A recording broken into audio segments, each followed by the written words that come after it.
right, everybody, the wait is over. Remember this video that I posted last week? Well, guess what? Behinger finally dropped the official announcement for their new line of wing consoles. The one, of course, that I was really excited for was this one here, which is the rack-mounted version. And the specs are pretty insane. This unit has the ability to run up to 382 inputs and 368 outputs. That's incredible. The back panel was the thing that I was actually the most excited about when I first saw it, because I currently own an X32 rack, which has 16 inputs and 8 outputs.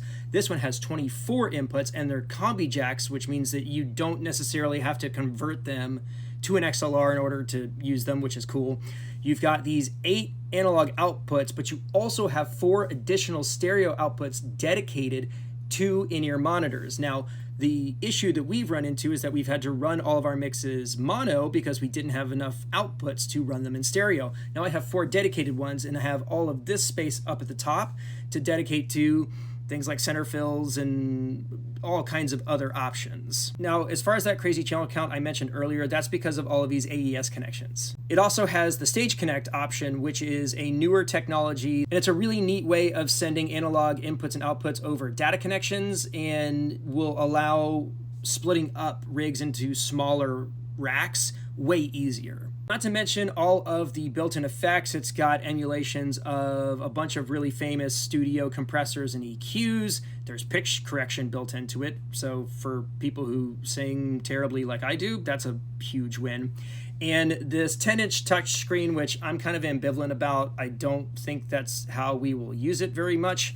And this panel does apparently tilt, so you can lay it flat when it's racked up. All of this for $15.99. Now, for those of you who are well versed in this world, the X32 was $1,400 up until a couple of months ago. So this, at this price point, is absolutely unbeatable as far as I'm concerned. And before all the pro engineers come in here slagging this and talking about how Digico and Yamaha are much better, they are much better, but this doesn't cost 40 grand. For a lot of bands like mine, this is an absolute home run. And personally, I think they're going to sell the crap out of these things. For more information, you can go and check out Behinger's website. But what do you think? Is this something your band would be interested in picking up? Are you concerned about a new product not being as reliable as the stuff that's been around for a while? Let me know in the comments. And as always, be sure to like and follow for more content like this.